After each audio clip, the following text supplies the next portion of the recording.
been to Minnesota in probably 20 years. Bring gas.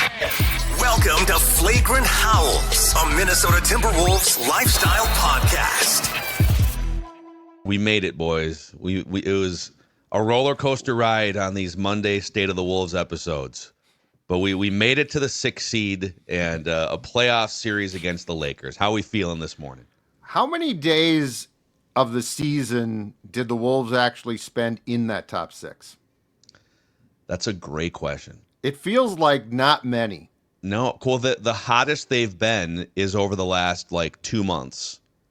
And pretty much every single State of the Wolves Monday. If we could use the Monday as a benchmark, however many we've done here, 25 of these or whatever, going back to November, they've been the 7 or the 8 seed for almost the entirety of the post-trade deadline run that they've gone on, right? Mm-hmm. Feels like it.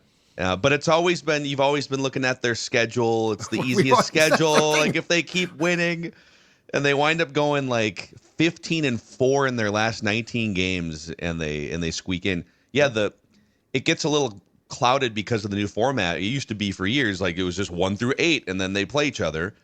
And so if you go back in time to the old format, how many seasons? And last year it was 46 wins got you a top 8 seed going into the play-in. But 48, you needed 48 wins to be a top 8 seed in the Western Conference this year, which is crazy. Nuts. Absolutely nuts. So we're going to get to a bunch of stuff here. State of the Wolves Monday. We'll put a wrap on the overview and the categories, and then we'll look ahead to this Lakers series. But a shout out to Bricksworth, which has been a great partner here, Flagrant Howls, throughout the season, and a great place, as many of you have found out, to go enjoy a pre-Wolves game beverage or perhaps a Detroit-style pizza, some dry rub wings. And a reminder that at Bricksworth, we're going to cross over with some Purple Daily promotion here too, because next Thursday, so a week and a half from now, is the Purple Daily Draft Party, April 24th. And from 3:30 to 5 o'clock, it's the pre-party at Bricksworth.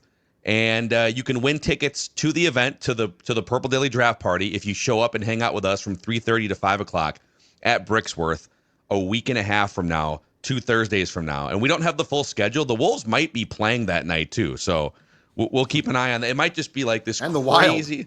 The Wild and the Twins. Little day game for the Twins. I'm okay with that. Twins, White Sox. Can't wait. Yep. Yeah, can't wait. That's fine. I'm going to ignore that game that day. Is that the pre-party at Target Field, and then you come to Bricksworth? Actually, you know what? Sorry. Last year, I know for a fact it was the White Sox. I remember watching the White Sox game and walking over, and I thought I remember that. So April 24th. Yeah, another White Sox. White Sox game. Let's go, dude. Yeah, that's okay, because we can put that one... okay, you just go play your game. You go play your nice game, but before a crowd of 12 people, and you have your fun. 13 with me. I think so, yeah, 13 with Dex. Okay, I might pop. Dex doesn't count though, because he's in the press box. I'm talking the fan base. It's not paying for a ticket. It's true. Exactly. So yeah, Bricksworth, great spot for these pre-Wolves playoff games. Check them out in the North Loop, and then Element Hotel. Also, just like kitty corner, basically, from Bricksworth, you can get a room rate discount for the draft party and for any night that you and friends and family want to go to a Wolves game. It's steps away from Target Center. It's a 15% room rate discount at skornorth.com/element. That's skornorth.com/element. So, yeah, I mean, for any of these home playoff games, and hopefully there's a bunch of them, we'll see how far they can go, you can stay at Element. skornorth.com/element. Great views, especially with patio season opening up. They got that rooftop with that skyline. So great place. All right, dude. Let's go through the overview here before we get to our categories. Sure. All right, overview. Timberwolves finished the regular season at 49-33. So just shy of the 50-win mark. But Mackie was wrong about the 50 wins. Damn it. Classic. They secured the 6th seed, as we just talked about. They'll play the LA Lakers. The Wolves finish 8th in offensive rating and 6th in defensive rating. It's just the second time in franchise history the Timberwolves have finished with a top 10 offense and a top 10 defense, the other year being the 03-04 season. Wow. So a nice little benchmark there. I know we're going to do State of the Wolves here, but I do have some similar categories for the Lakers if you want those just right off the bat for maybe not a playoff preview, but we can give you those. Okay, so the Lakers finished 11th in offensive rating, 17th in defensive rating. So they're outside the top 10 of both those categories. But it's kind of tough to parse apart because LeBron's been sitting out. You have two big monsters, obviously, there in Luka and LeBron on the court. And we'll get into that, I'm sure, just on later on in this episode. But the Lakers secured the 3 seed. The Wolves are the 6 seed. But totality-wise, offense and defense, the Wolves, if you're just going by those measurements, are the more efficient team. Yeah, there's so many ways to, like, and we can loop in Lakers comparisons here throughout the whole episode and the whole week. If like the Lakers would say, whoa. February 2nd, I think, is the day that they traded for Luka. So they would say nothing really matters until like February 2nd. So if you're going to do any of the net rating stuff or where do we rank or what's our record, they would appreciate kind of a February 2nd. But then they would also say, but some of those games, well, Luka was new and then LeBron was out. And so they would want to slice the pie even further. And that's fair. Because the Wolves and Lakers played 4 times this year, and they split those games 2-2.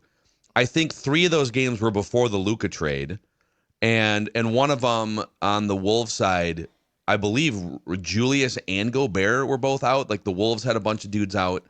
So like what we don't really know how these two teams. We know what the Wolves and Nuggets look like when they play each other full strength or close to it. We've seen it in multiple playoff series. We don't really know what this Wolves team versus that Lakers team is supposed to look like, and we won't find out until game 1. So I went back to an NBA.com and just like filtered from the trade deadline to now, and it's basically the same. So like it's still difficult because LeBron was out and whatnot. Right. So yeah, it's difficult to kind of parse through. So okay, vibe check. Wolves vibes are blank going into the playoffs. Expectation filled. Everything that has happened is now done. The ups and downs, the roller coaster, the topsy-turvy, the trying to get a couple of key players in Julius and Dante into the flow of things is long gone, right? So I would say that they are expectation filled because this, at the end of the day, it's a franchise that went to the Western Conference Finals last year. I think you could make a case that overall roster construction wise, they're a better team right now. They're definitely deeper. They definitely have more bench. They definitely have, I mean, they have to have right now one of the best benches in the entire league. When you look at who they can bring off that bench, it is essentially at least 2 guys, if not 3, but 2 for sure who could start for a lot of teams. So I think that if you can sort of pull apart all of the things that the Wolves had to go through to get here and just look at, okay, playoffs are going to start on Saturday. I think the expectations are high. I think they're expectation filled. And I think that this team has shown you, aside from the Bucks game, which was a disaster. But I mean, if you take away, just for now, let's take away that Bucks game. You look at how this team played at the end, the last 2 weeks, the last 3 weeks. They played really well. They are gelling. Rudy has become a monster, which is unbelievable. If that keeps up, he is a real problem for opponents. So I think that despite all of the things that we have spent our State of the Wolves throughout the season talking about, expectation filled is my vibe check. Yeah, I would say Wolves vibes because of the ridiculous games that they've lost and because their record is not what it was a year ago, that Wolves vibes are sneakily under the radar going into the playoffs. And I tried to sample some national stuff this morning just to see kind of the first opinions out of the gate now that, and the Lakers are always going to be one of the most talked about series. So like last year, even though the Nuggets were, what were they, a year removed from a championship and are the best player in the world, it's not a huge market. It's tucked away on the West Coast, so all the games are at 9. Which, it's not LeBron. And the Lakers games are late too, but they're going to, they already found a way to put the Lakers-Wolves game 1 on Saturday, 7:30 p.m. Central Time in prime time. But yeah, it's not LeBron, it's not Luka. So the Wolves are going to get the, sort of by association, being in this series with the Lakers, they're going to get a brighter spotlight than first, second round last season. But I say sneakily under the radar because the Lakers might ask you to ignore everything until February 2nd and then ignore some of the stuff that when LeBron's out, and that's fair. But the Wolves would ask you, could you ignore the first 2 months of the season when we were trying to wrap our heads around a new roster, basically, and these two players, Dante DiVincenzo and Julius Randle, who had to build chemistry with teammates, and there was some injury stuff in there too. So if we could take the Wolves since January 6th, which we've done now a few weeks in a row, it's kind of a checkup as they keep winning these games. The Wolves since January 6th have the third best net rating in the NBA, behind Oklahoma City and Boston only. Now, Dex went through the full season, offensive and defensive. They're like 6th and 8th or whatever in offense and defense. Since January 6th, the Wolves have the 5th best offense in the NBA and the 5th best defense. So they traded the best defense last year for the 5th best defense. So, and I would even argue that when you've got Jalen Clark playing some minutes, that on any given night, the Wolves can act like the best defense in the NBA, or like right there with Oklahoma City. But just over an 82-game season, the first 2 months, they weren't quite as good defensively. It's hard to just be the best defense in the regular season multiple years in a row because it's regular season NBA basketball. Sure. But they jumped from 17th last year, regular season offensive net rating, into the top 5 if you take January 6th going forward. Also, if you take the Wolves since January 6th, they've been playing at a 55-win pace. They're 32-16, so they're winning 2/3 of their games, which is a 55-win pace since they started to gel. Well, last year's team won 56 games. So you could argue that the first 2 months and integrating new players and kind of the chaos, and they were 8-10 at one point, that the first 2 months and some of these ridiculous losses have completely dismissed the Wolves in the minds of a lot of people who watch and cover the NBA. And I would say, not so fast. Let's see what happens in this series against the Lakers. Because you could make a case either way, and I get early on the national media saying, well, the small ball, 5-out Lakers who love to shoot threes, and they have a center who plays like 12 minutes a game. Otherwise, their tallest player is 6'8" in Rui Hachimura, or maybe LeBron, like 6'8", 6'9", that they're going to play Rudy off the court. And it's just going to be a whirlwind for the Timberwolves to even figure out how to defend this. But the Wolves would say, wait a second, we're going to clean these dudes on the glass. We have a deeper bench. Especially if Jalen Clark's going to play, we got 9 guys we can lean on. They might have 8, 7.5, 8. So Wolves vibes are sneakily under the radar if they can figure out some crunch time stuff. Dex. Vibes for me are hungry. Wolves vibes are hungry. So they've just had this roller coaster of a year. They are trying to figure out their core and their rotation post the Cat trade. They get things figured out. Then Julius goes down. Then they also have a stretch where Rudy Gobert's back, flares up. They get their bench on. Like, they had a bunch of things that were kind of that to figure out on the fly. And then from January on, I mean, they kind of, or February on, they really morphed into one of the best teams in the NBA. And now you got out of the play-in situation. I know that Bucks game was brutal. But now you get the playoffs here. You get to go face the Lakers, who it's kind of similar to last year, where I think a lot of people are going to be picking the other team, and maybe the star power. Yeah, the star power is obviously on the Lakers side, and LeBron and Luka versus the Wolves side. But they're hungry. I think they're hungry to prove that we finally figured this out. We got to 49 wins, and we want to show the world that we can once again kind of pull another major upset, I guess, from a betting standpoint, and from what the experts are saying, and they're hungry to prove that they belong. So, okay, on the upset front, because that's the vibe I'm getting, that like, oh, Lakers have all the advantages. My favorite current Wolves thing is actually objectively how many key categories they are better than the Lakers in since the Lakers made that trade. The Lakers are measurably better since they made the Luka trade, even with some of the questions about their size and do they have anyone over 6'8" that can play regular minutes. Mm-hmm. So since the Luka trade on February 2nd, the Wolves are superior to the Lakers in these key categories: overall net rating, offensive net rating, defensive net rating, limiting turnovers, so turnover percentage, point differential, offensive rebounding, half-court offensive efficiency, half-court defensive efficiency, transition offense, transition defense, three-point defense. Now, the Lakers are better getting to the free throw line, which is a historical trend with will continue, Lakers teams. That will continue to. Like, prepare yourself. Let's not complain about that every game. It's going to happen. Yeah, it's definitely going to be a point of, and Lakers fans are very sensitive about this, just like Oklahoma City fans and Shea Gilgeous-Alexander fans are very sensitive about the foul hunting stuff. Yep. But it is a thing. I know the Wolves are one of the best 3-point percentage teams in the league over this stretch, but the Lakers adding a high volume 38% 3-point guy in Luka. The Lakers have right now so with Luka shoots 38% on 10 attempts, which is slightly below where Ant's at. Austin Reeves is at 38% on 7 threes a game. LeBron's having a great 3-point shooting season, 38% on 6 attempts. Hachimura, Dorian Finney-Smith, like they've got they can literally put a lineup out of 5 dudes who are above average or great 3-point shooters.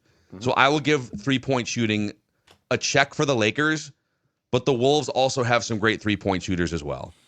And then I think like the other area where you would give the Lakers an advantage is just having LeBron and Luka, who you might have the first or second greatest player of all time, and then Luka, who's headed for a top 20 all-time career too. So, yep. But people are like, I literally just gave you, and I could give you more, like 12 categories where since February 2nd, the Lakers are really good, but the Timberwolves under the radar are better in these key categories. But that's relative to both teams playing the league. We don't know as much about how much these teams match up playing each other. And we're going to, like I said, have to find that out starting on Saturday. And I think that the Lakers fans are going to say, well, we made that trade largely for the playoffs, right? And LeBron and Doncic now, it's the playoffs, and they're going to shine, and it's going to be great. And we'll see. You don't know. I also think, though, at the end of the day, from a Timberwolves standpoint, like there's a lot of things. They've got a as I talked about before, deep roster, a lot of quality players. But I also think this comes down to Ant. This comes down to Ant because this puts him on the stage that he wants. And you know what? He succeeded too. I mean, he slayed Kevin Durant. Exactly. So you can't say, well, it's too big for him. You don't know that. Definitely not too big. Yeah. But I mean, you are putting Ant on this stage, guys. The LA freaking Lakers, okay? Like Denver, it's great. Phoenix, it's great. The LA Lakers, LeBron, Luka, every eye on him. Like this will lead First Take. Like this series will lead First Take. And ultimately, I think it's going to be fascinating to watch Ant because for all of the Ant games where they're playing on a Tuesday night against the Nets and it's like, oh, he didn't do much, right? This is the polar opposite. This is what he wants. So I think this to me is going to be the most exciting stage playoff-wise to ever have seen him on based on the opponent and the star players on the opponent. And so, yeah, oddly, in some ways, it's a bigger platform than even the Western Conference Finals. And I get like the Western Conference Finals, there are more eyeballs, but yeah, it's the Lakers. He got really excited to dagger his idol, Kevin Durant, in that Suns series. And playoff Ant is absolutely a thing statistically. Eye test, everything. He locks it in the 3 years he's been in the playoffs, or I think it's 3, yeah. The Memphis, Denver, and then last year's run. Absolutely a thing. And we talked about this after they got beat by the Mavericks in the Western Conference Finals last year, that he's going to have to sit there. He's super competitive, right? He's going to sit there all summer. He's going to go to the Olympics and do that whole thing, but he's going to sit there throughout the entire offseason and stew about how they got beat in those close games. He got out-dueled by both Luka and Kyrie. Like, if you were to rank performances in that series, he got kind of clowned by Luka Doncic and Kyrie Irving. I would argue, as I did during the series, when he took that fall in Game 6 against Denver, he was never the same the rest of the series. Like, he fell on his hip and stayed down at Target Center for 3-4 minutes and had to be helped off.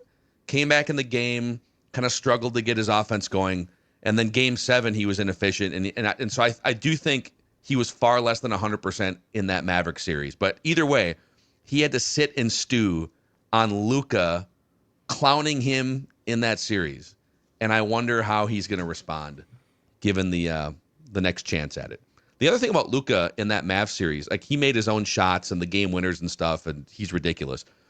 But a big part of his dominance in that series was feeding the two big guys, Gafford and Lively. Just like how many times did those guys, all right, here comes Luka. Yep. and someone has to come help or come up, in the lane, and boom, like there's a dude in the dunker spot. Are the Lakers going to be able to take the same advantage with a much smaller cast of teammates, or is Luka going to find other guys open for three and they're going to run Rudy around? There's so many like tactical things to be focused on. Sure. But yeah, okay. Somebody else jump in with your favorite current Wolves thing. So let's. My favorite thing is the Wolves are deeper, and I don't mean this dovetail this from my favorite thing to a least favorite thing, all wrapped up in one bow here, but. Just look at the updated Ringer top 100 NBA players. They did this last at the end of March. I actually wouldn't be surprised. Maybe they update this again. But they did this last at the end of March. So Luka and LeBron are 5th and 7th in terms of the top 100 NBA players going in to the last time they did this. They also have Austin Reeves at 54. That's it. They have two-headed monster, obviously, in Luka and LeBron, who are without doubt top 10 players in the NBA, and then Austin Reeves there. The Wolves, though. So Ant is 8th in the latest rankings. Rudy Gobert is 58th. Jaden McDaniels is 77th. Naz Reid is 78th. Julius Randle is 80. So, and yeah, obviously there's players here we haven't mentioned that, like Nickeil Alexander-Walker, who's an incredible energizer buddy. He might not be the top 100 players in the NBA to a lot of national outlets, but at the same time, he's very important. So I just look at it as my favorite thing is the Wolves are deeper, and I guess the only thing that really scares me about this series is the two-headed monster and LeBron and Luka just taking things over the course. I know that I don't mean to contradict my deeper versus the two-headed monster, but that's the thing, right? I mean, if they control Luka and LeBron, I mean, the Wolves are the deeper team. So it's all wrapped up in one for me, my favorite and least favorite thing for the series. Did you say Julius Randle is ranked 80th? Yeah, 80th. In the latest I feel like that's kind of disrespectful to Julius Randle. Let me see. I would be showing that to Julius Randle if I were the Wolves. He's probably seen it. My guess is he's seen it. And he's gonna. What do you think? I think he's gonna be a problem in this series. For one, it's a Lakers team that bailed on him because the Lakers brought him in. I think the Lakers drafted him, right? Like he was with the Lakers. He was with the Lakers during Kobe's last year or two. Yes, he was. So you could argue that it's a motivational game for him to show this team, like, look at me now. He can opt out too. Like that's the contract to me is the most important thing. Yeah. Like he can make a ton if he comes back, but that's for 1 year. If he has a good playoff, he's opting out and he's getting paid somewhere. Some of the players ahead of Julius Randle. DeJounte Murray, 79th. I mentioned Naz and Jaden being 78, 77. Paul George, 76. RJ Barrett, 75. Cam Johnson, 74. Brandon Ingram, 73. CJ McCollum, 72. Those are some of the players ahead of him. CJ McCollum above? I mean, this is Paul George is a shell of Paul George. Disrespectful to Julius. Joe, what is your favorite current Wolves thing? Perfect timing, because my favorite thing is this. The Timberwolves now won 22 of their final 26 games with Julius Randle playing. I can correct that.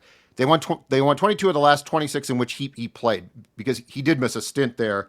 So they were 22-4. But they were 22-4 in the final 26 games that Julius played.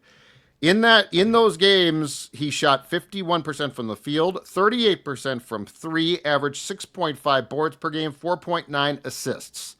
Julius, for a guy that got off to a questionable start, definitely had, with the trade being made on the eve of training camp, definitely had a period there where he and the team were both trying to find their way for his fit, along with Gobert's fit, blah, blah, blah.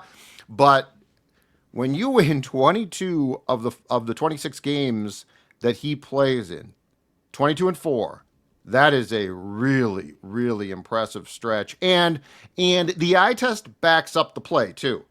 Like, he definitely became a guy that made a difference. He definitely became a guy who, in fact, coming off when he was out hurt for a while, I think he came back and understood his role. And his role became one that was absolutely crucial. So the fact that he went from being, I wouldn't call him a pariah, but he definitely was a guy who was criticized, including by us, for his start to the season. And then it seemed like there just couldn't, or there was not a consistent fit. to come back and play that well and make that big of difference in the most important statistical category, which is wins and losses. To me, that is my favorite thing, is 22-4 last 26 games with Julius Randle playing.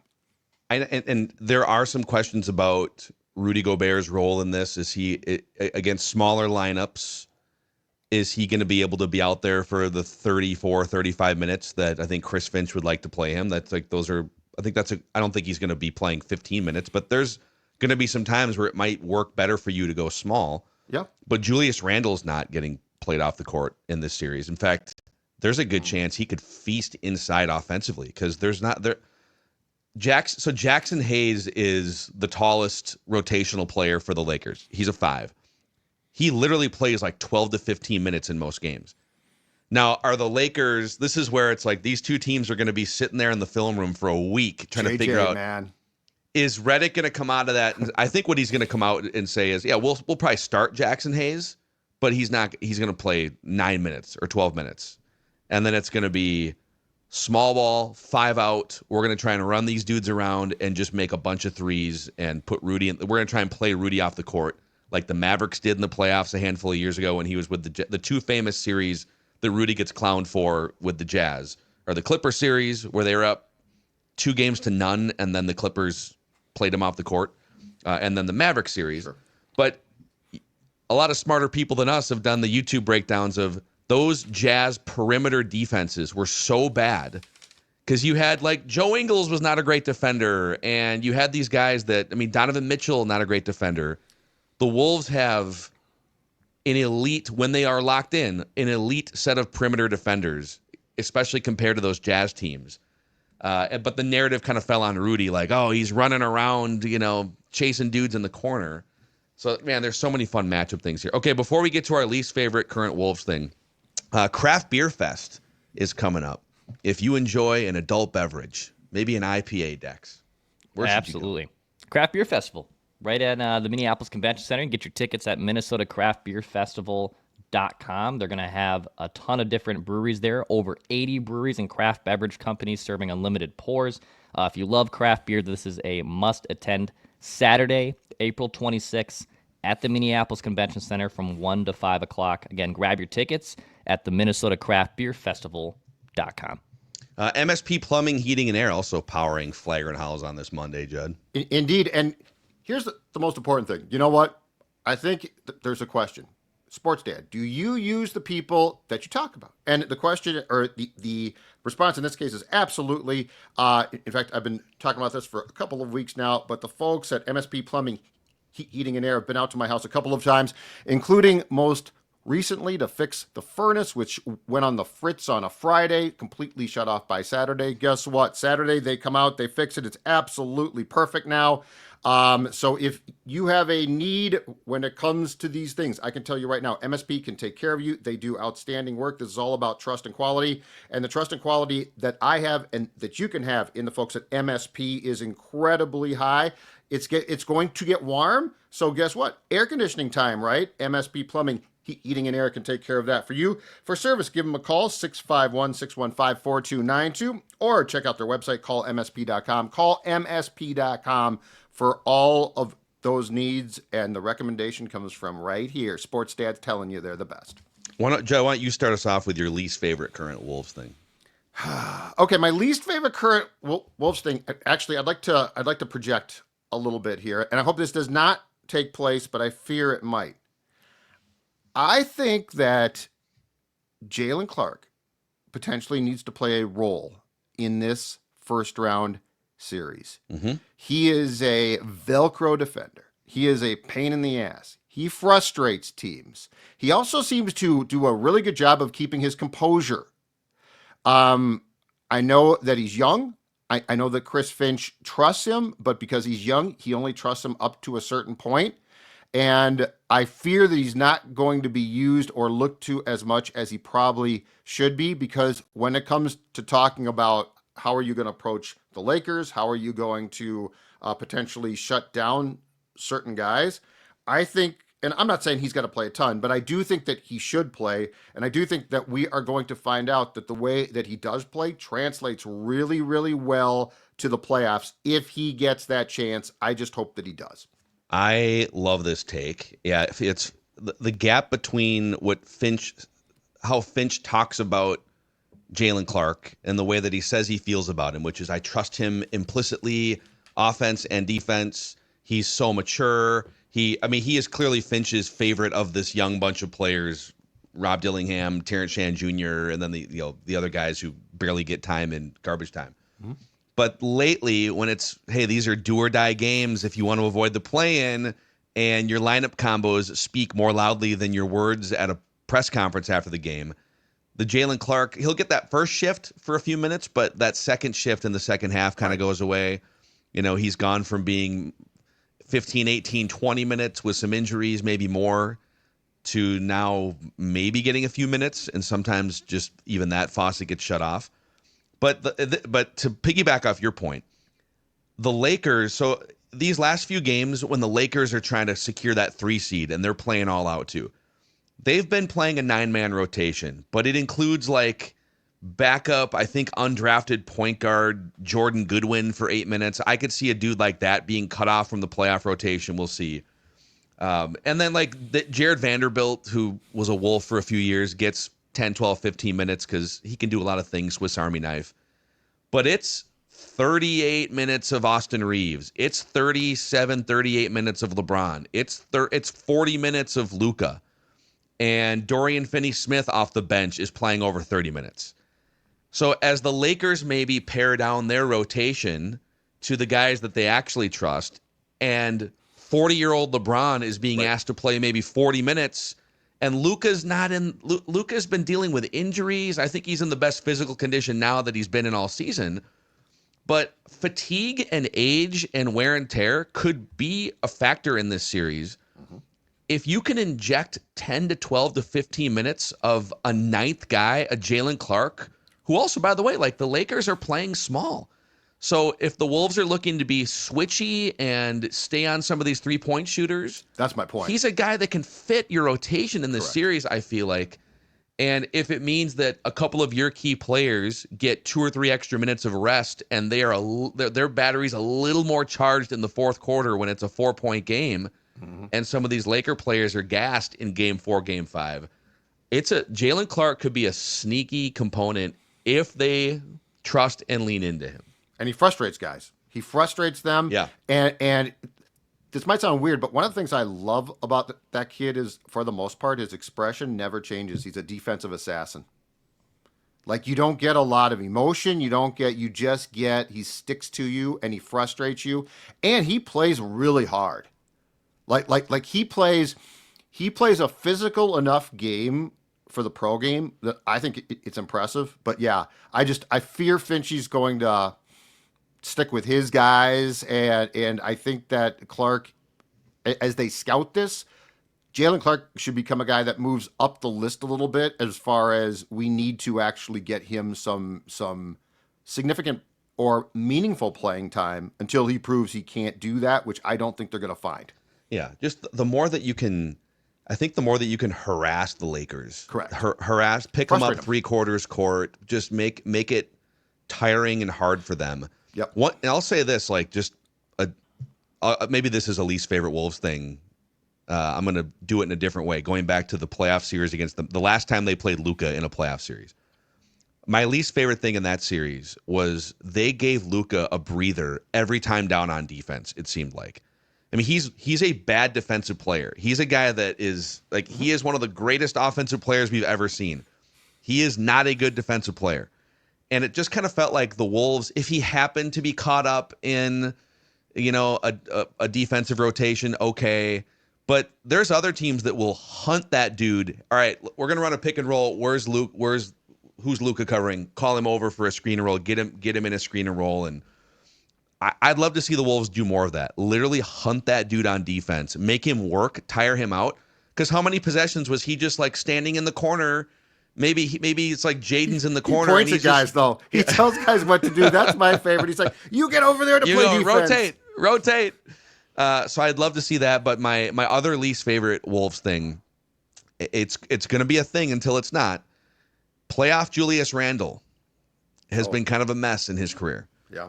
So for all the ragging we did with Cat for all those years, and that was a thing too, man. Like his Cat was like in half the playoff games he played in, up until maybe that Denver series where he was really good, he would get in foul trouble or he would shoot 35% or less from the field, and his emotions would get the best of him, and Knicks fans are going to have to deal with that this year.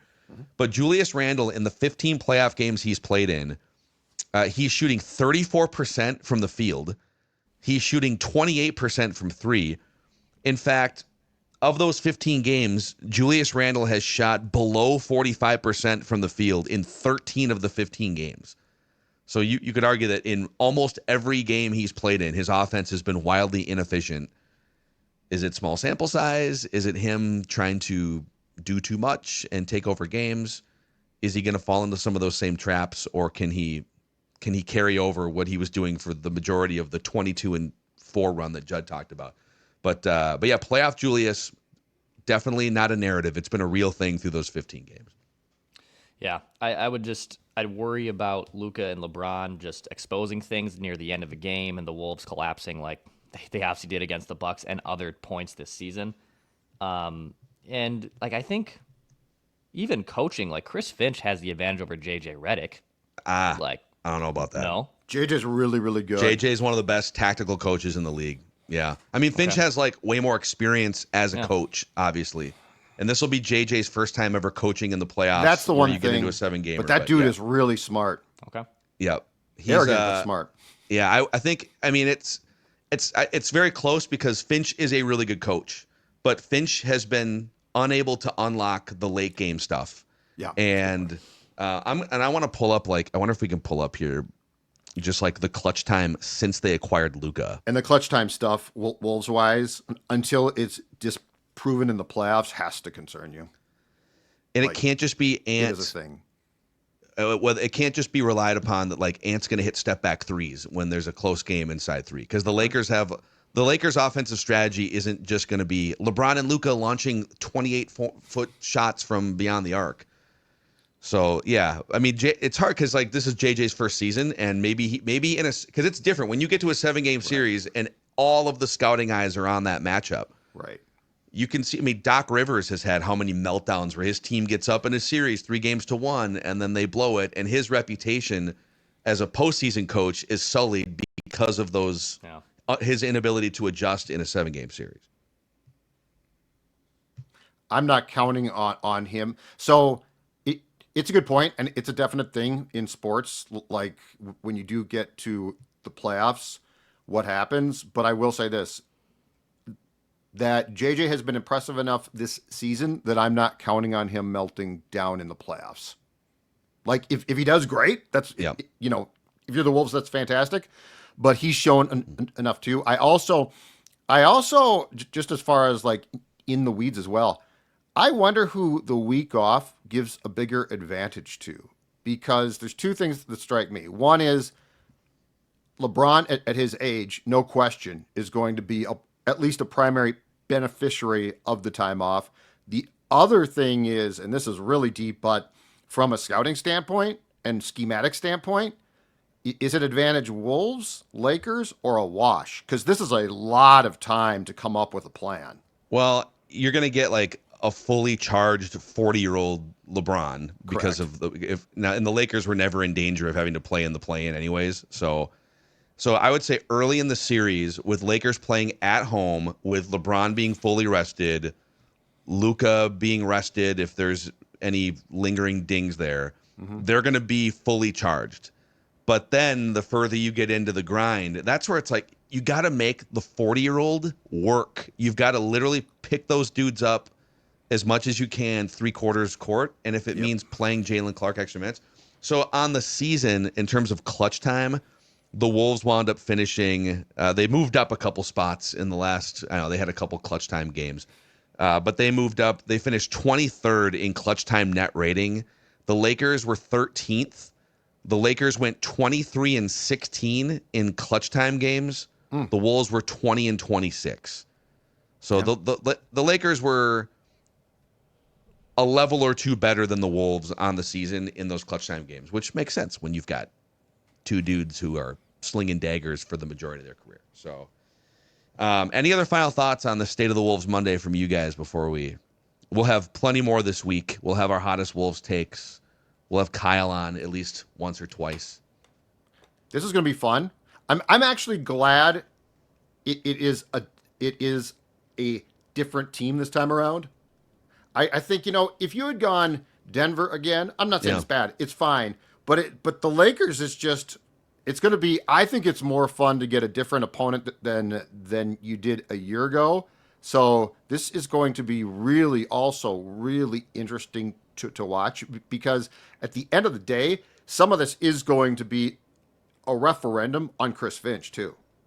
Yeah, and I'm with you. I know a lot of fans so I went with a group of friends to the game yesterday, and we kind of ducked out like when the game was over, middle of the fourth quarter, and we went to O'Donovan's to watch.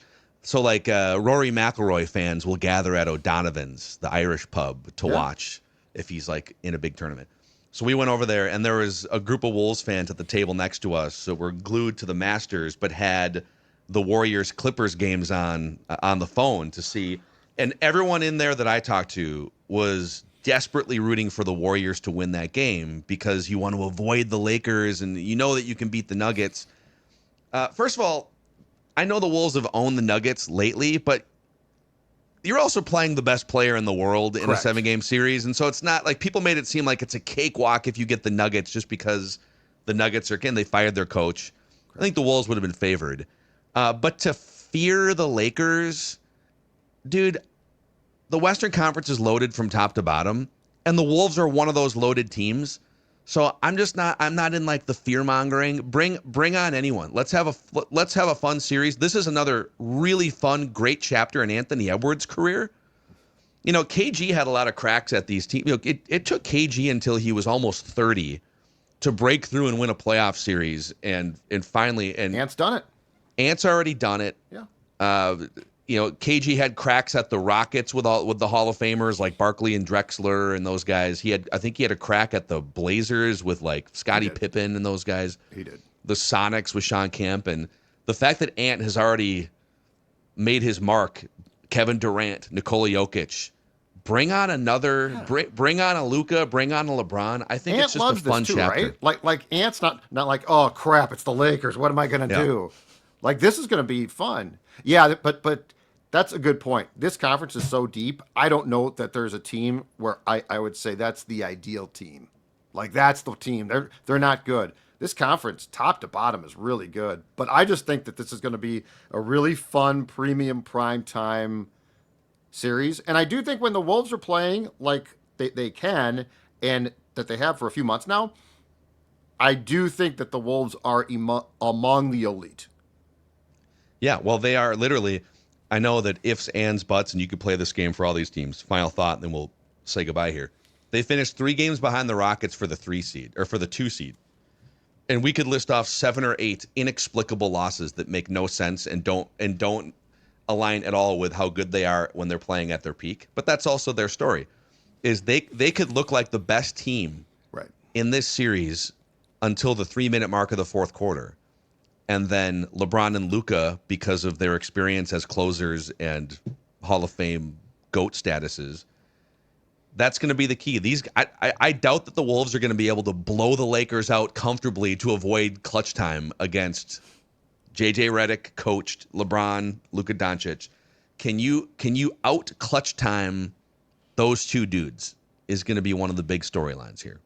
And also, the most important thing, you're a top 6 seed. Like I think the only way that today's show takes a negative turn is if you have to play in the play-in. Although there would have been some people, including a lot of Warriors fans I see this from, that say, you know what? The Warriors hosting the Grizzlies, who are just kind of cooked, you win that game, and then you get a young, inexperienced, bad shooting Rockets team instead of the Lakers, that might be the best path for. But you know what? Maybe. I don't know. If you go cold from 3 in a game against the Grizzlies and they happen to make a bunch of them, like in a 1-game sample. And you're playing extra games. Now you're playing the Kings or something, and Zach LaVine decides to go off. But you're also playing extra games. I never want to play extra games because of a possibility. Yeah. So. Yep. So, all right. If you haven't already, Timberwolves fans, click that like button and the subscribe button on the SKOR North YouTube channel and on the Flagrant Howls Apple and Spotify pages. A 5-star rating and a positive review can go a long way to help us keep growing this thing as well. This is your favorite Timberwolves lifestyle podcast.